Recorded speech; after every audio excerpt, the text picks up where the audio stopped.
This is going to be a massive video, guys. Pop your glasses on, get your coffee, and let's dive in. We're going to start with Tommy Starling. We've got a few guys to go through here. Obviously, the main three, which you'll see in the thumbnail, and then a few other guys of interest for this week.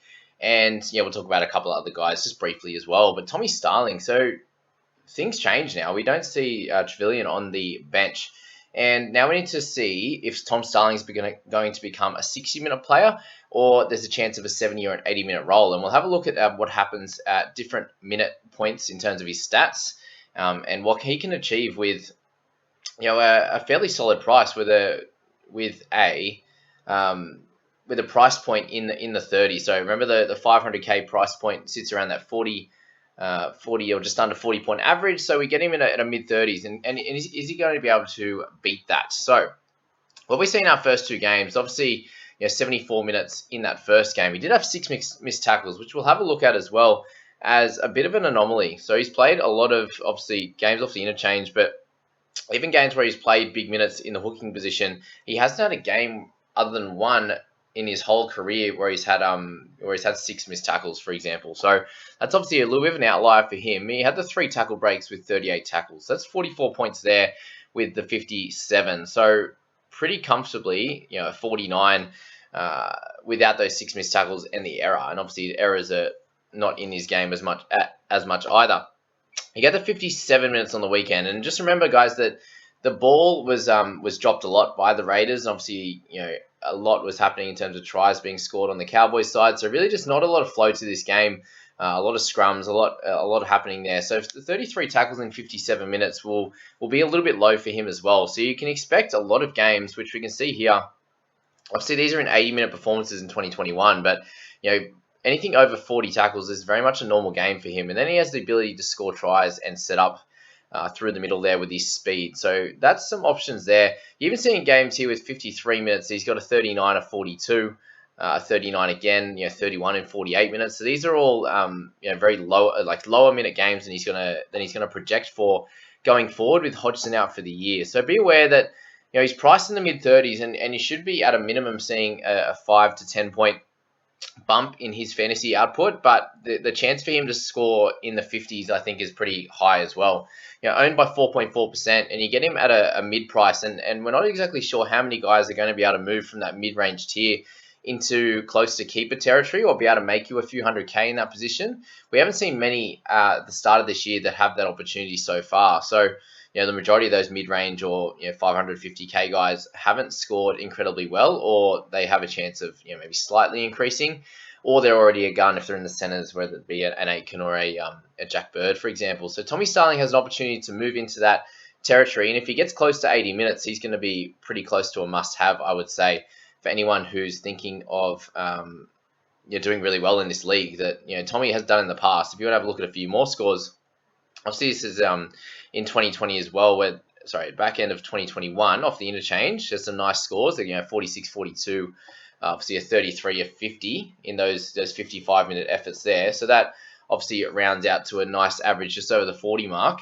And if you look at some games in 2020 in that sort of minutes bracket as well, you get a 48, 45, and 52. So he's someone that can have a really high PPM in those types of games. Obviously has, we'll take out the double try game, but a 54 in 71 minutes, a 99 he had at the back end of 2020, a 44 in his 70 minutes, and that was just all in tackles. So a lot to go off here, a decent sample size to go off for Tommy, and I think he would be a great addition to anyone's side. I don't really think you're going to lose out on him. Like I said, I'm thinking at worst, unless he gets injured, probably a 5-point bump in his average on what he's priced at, to get him in the 500k marks for sure. So anything over a 50k bump, and a lot of upside from there. So he's a really good option, guys. Tommy Starling. Josh King. So the news I actually just got the news of Harry Grant that's going to be missing, and there's a chance that Wishart misses as well. Brandon Smith was hanging out with Grant as well recently, so who knows with this in terms of who becomes a close contact. I'm making this video on Tuesday night. So firstly, the theory with Brandon Smith, if he's close to coming back, so even if he doesn't play this week, for example, let's say he's out with being a close contact, even though there's a small chance he's going to play anyway, Brandon's going to come back into that 13 role. And I think Joshy King at 373 becomes a little bit of a risk then. If he's sitting around that 300 mark, I think he's someone that you could plug into your side, and even getting a bench spot, he would probably be able to make you a little bit of cash still. But 373, you get him priced just above that 30 mark, which guys like Rocco Berry were priced at 29.30, being 358 or 360. So King just comes just above that. Owned by 10% of teams already. Obviously not, a 30% owned, and you'd really miss out if you don't have him. Obviously, the guys that didn't have him last week missed out on that 48, but those minutes are really high. He's not going to be someone that is going to be busting out a point a minute. So that 0.75 is in some shorter stinted efforts as well. And he had a 57 in a 36-minute effort as well. So that really bumped up his PPM. The worry with him is Brandon Smith coming back and taking over that 13 jersey. And for Kingy, he's probably going to get like a 40-minute roll off the bench. And if we just go off that PPM of 0.75, you're looking at a 30 average there for him. And that would not be enough for him to make any more cash from you. Obviously, having a low break even to start here. But that's, even if he averages a 30, even if we'll give him a 35, for example, he doesn't have a lot more money to make. He probably gets you to about 450 if you pick him up now. And probably one more good score this week. And then you're probably going to have to look to think about moving him out of your squad when he gets to about 450. So he's not someone that has a huge amount of upside, I don't think. And he'd be okay. I'd be okay personally leaving him out of my side. And I think you should be too. But if you are hell-bent on him, it's obviously hard to straight swap him as well. You're looking at maybe an Amone as someone that you could straight swap for him only. And I think that's it's an all right decision, but I'm not exactly sure if you should push on with that heading into round 3. But anyway, that's that. Guys, if you're enjoying this content, please hit subscribe, hit that like button. I really appreciate all your support, and I hope you really like these videos when I delve deep into these players and go through their stats. So, both Fermor, we spoke about it in the preseason, being a fairly solid option at that 470k mark. 493 he comes in at now, and obviously, a lower break-even thanks to his 70. But you look at that first score and you see, okay, 34 points in an 80-minute effort. The 80 minutes is great. We see that in both games. Awesome. He did have a try assist and a line break assist and only picked up 34 points. Okay, what was the issue there? The issue there was the meters gained. So he only picked up 31. And the tackles was fine. The 30, obviously fairly low in both games with 30 and 27. So you'd say that that's probably the least amount of tackles he'll probably have in a game, with a few more teams maybe running at him and Brimson, for example. From here on in, he might be able to pick up a few more. So probably some upside on that at worst there. We see that the missed tackles isn't terrible. So 4 missed tackles out of his 57 made. So you'll take that. It's a nice percentage. And the 5 tackle breaks in this game. So if you look at that 70, you see pretty much a perfect game with a line break, a try, the 5 tackle breaks, only the 1 miss. There's an offload in there and a turnover tackle for 173 meters. So that's a lot. Will we expect anything like this going forward? I don't think so. What do we think we can expect going forward? I'd say probably around a 40-ish average, somewhere in the 40 to 45 range, with some ability to have a try or 2 in his game, which can bump him up to anywhere close to a 46 to 50 average, which at this price point is obviously pretty nice. You're probably looking at around close to a 10-point bump. But we do look back at his scores, and it's fair to say that he probably has a little bit of an increase in his production going into a new year, where it looks like he's going to have that spot locked down. So, playing sport myself, what I notice is if you have the faith from the coach, then you're probably going to play a little bit better, a little bit more confident, a little bit more free in your movement. You're probably going to run the ball that little bit harder. You might, pass that extra one. There's a few things that you can do there, and I think that him having that opportunity will probably reduce a lot of these 21s and 35s out of his game. Yes, he's not, if you look back at that, he's not someone that makes a hell of a lot of tackles.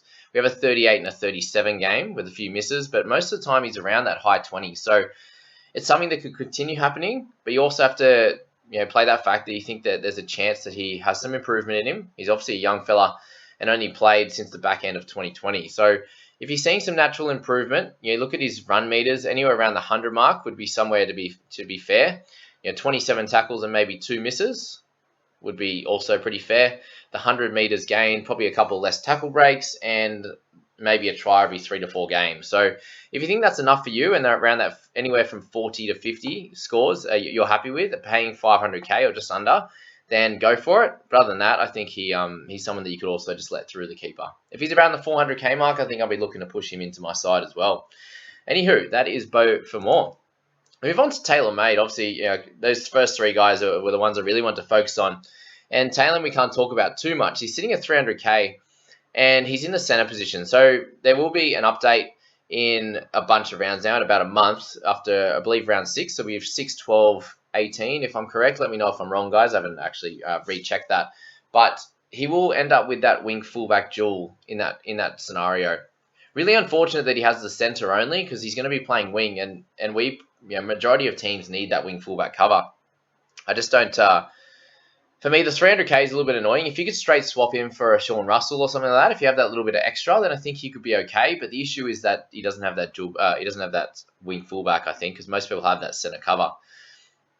You look at that 42, and he has 2 line breaks in that and 6 tackle breaks. He had 3 errors, so you can't say it was a perfect game. And if you can expect any, the talk out of Penrith and the talk out of anyone that knows their footy has spoken about Tungo and also May as being 2 guys that are really, really talented and have the opportunity to push on and do really well in the NRL. And we've seen what's happened with Tungo. And in the centres, obviously, a few more tackles to be made and stuff like that. So Taylor probably doesn't have the upside that Tungo does.